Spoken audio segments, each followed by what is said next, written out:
Hey everyone, it's Alex, and welcome to the Marvel Snap Decks of the Week. Each week I bring you the top 10 best decks in Marvel Snap, and this week is no different. However, it's a little different because it's the new season.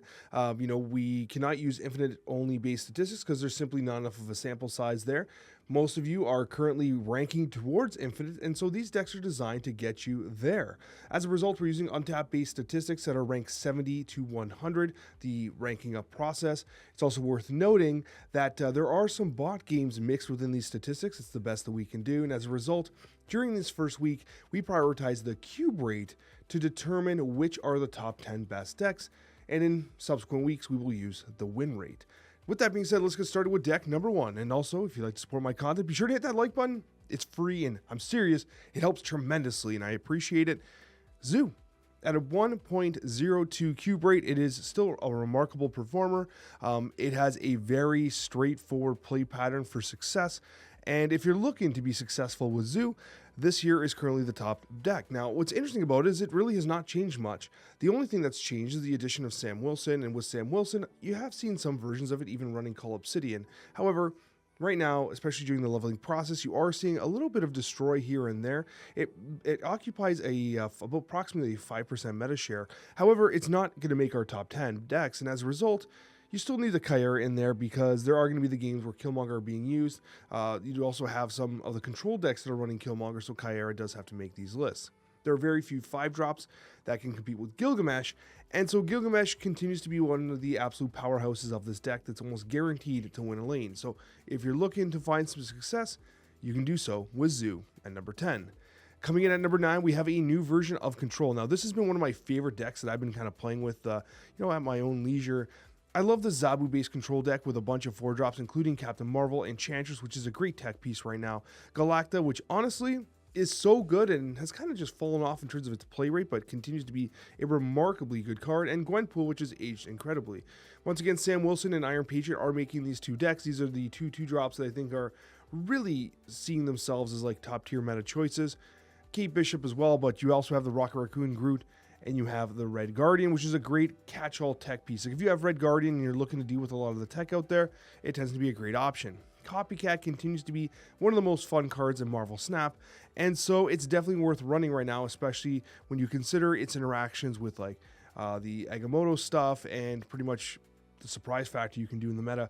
And you also have a lot of like negative Gore style decks going, and so Copycat can hit some very valuable pieces like Gore itself, Iron Man, and etc. during the leveling process. So new Control, a very fascinating take on Control, and one that's worth playing if you want to try something a little different.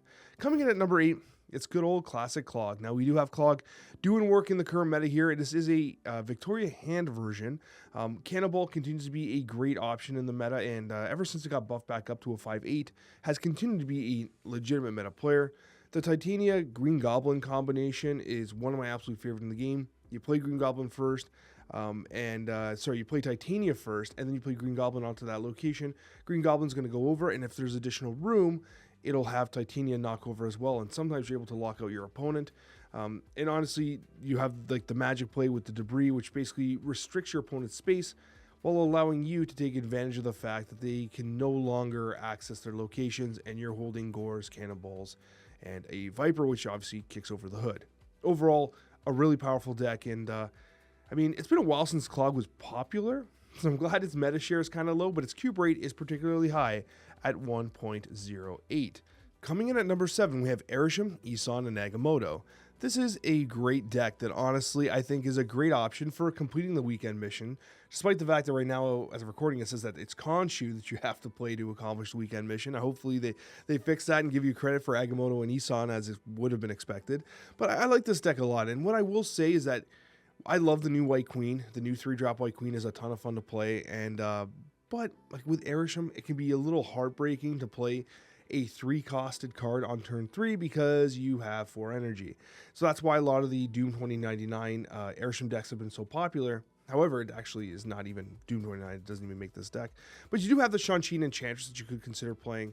You're not going to play Shang-Chi on turn 4, but perhaps the Enchantress. What I will say, though, is that I am surprised that a Shang-Chi Fenris deck didn't make the top 10, because Shun-Chi's feasting right now. You have 13 power Agamottos out there. You have Isons. You have all these big cards constantly played. Darkhawks and Ronins are absolutely massive in the counterplay.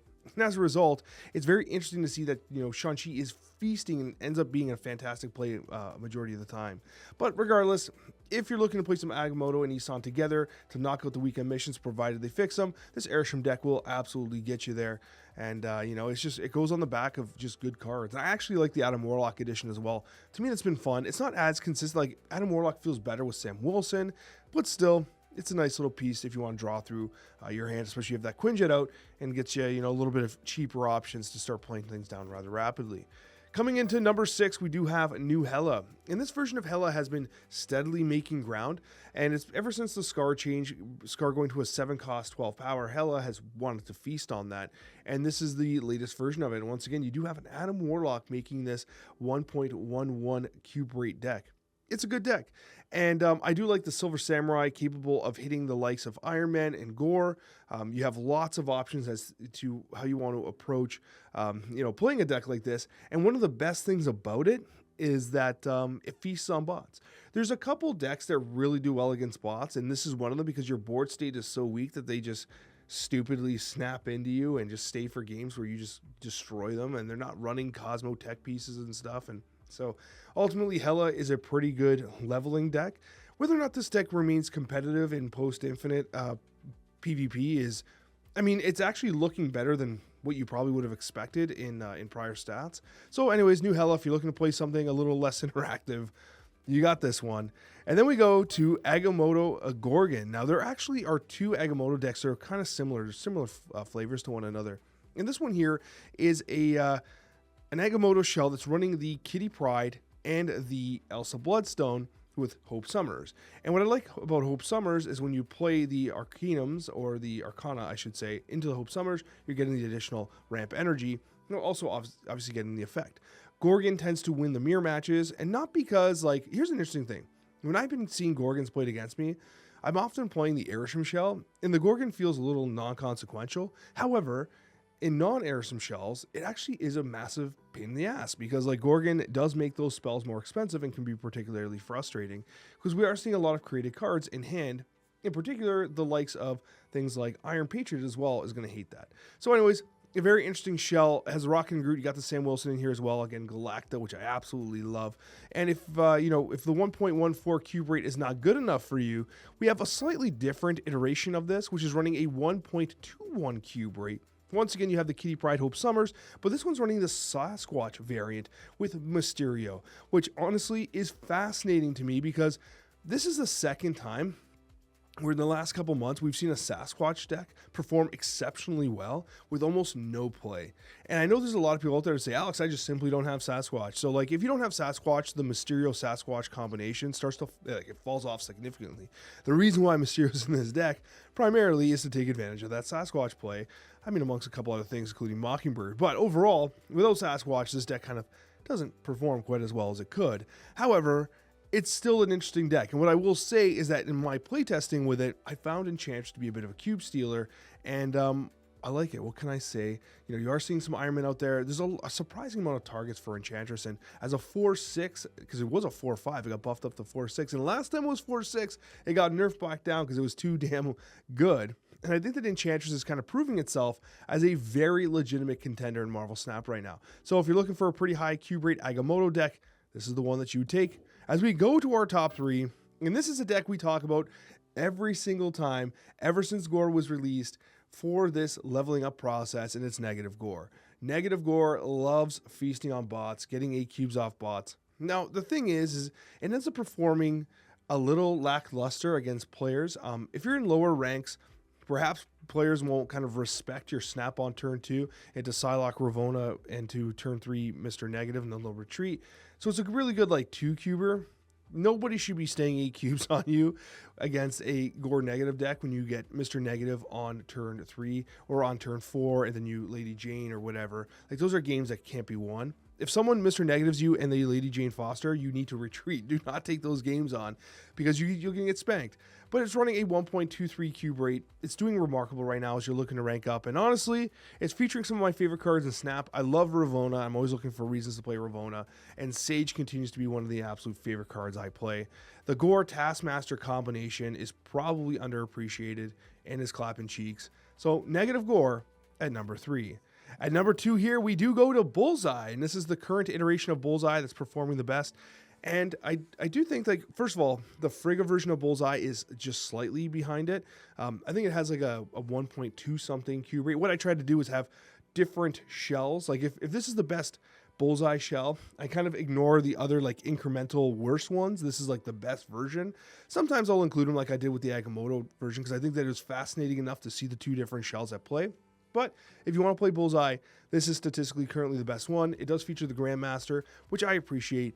There's lots of targets for Grandmaster, and I just simply like the deck. What can I say? I can't get over how much I've enjoyed playing Bullseye. I tend to play the Frigga version myself, but I do feel like the Dawkin version, especially when you consider what Grandmaster can do with the Swarms, is pretty good as well. Like, I think Dawkin, and if you consider the Zola version too, like if you're missing Grandmaster, just throw Zola in there. You know what I mean? And you Zola the Dawkin, then you proc the Bullseye or activate the Bullseye, and you're going to have multiple Dawkin, the shards coming back into hand. You'll have 3 in your hand, and then Bullseye is just going to start pew-pewing while those Dawkins get massive. Honestly, it's a great shell. If you haven't tried it yet, you probably should. I love it. And if you don't have Scorn, there is a version out there running X23 in the place of Scorn, which is doing pretty well as well. You can use it for ramp if you wish, but also it's an extra target for the Bullseye, which also comes into the field of play when you discard it. Number 1 deck of the week. If you're not subscribed yet, consider subscribing. But you know what? It's Scream. And Scream's been near the top for what? I don't know how long. I mean, I shouldn't say that. Surtur was at the top for the longest time, and now we've got ourselves with a Scream deck at number 1, 1.42 cube rate. I'll tell you the win rate. I didn't include the win rates this week because like they're just like stupid high. This win rate was 70.4%. Ridiculous. And I'm like, bro, like this is absolutely insane. This is the current version of Scream that's absolutely clapping cheeks. Yes, the nerfed arrow's in there. No, it doesn't matter. This deck is cracked, and I like it because, first of all, you got the Hydration Robert in there. Well, you gotta love some Hydration Robert. But the reason why this deck is so good is it has the Rock and Agree, which continues to be fantastic.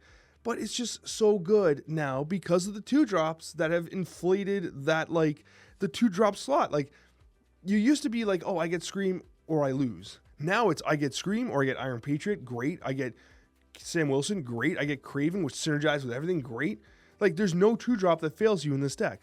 And then your 3-drops are good too. And then because of all your other cards, Morales is a 1/6. It used to be a 1/5. It got buffed, so it's a 1/6. You got the Steggy for displacement. You have the Cannonball, which continues to clap cheeks. This deck just absolutely crushes. And if you want to rank up consistently against both bots and against players, this is the one you're going to take. Thank you so much for watching, guys. I sincerely appreciate each and every one of you. You guys make my dreams come true every single day. I'm very fortunate to get to do what I do, and I only get to do this because of you. Thank you so much from the bottom of my heart, and we'll see you on that next one.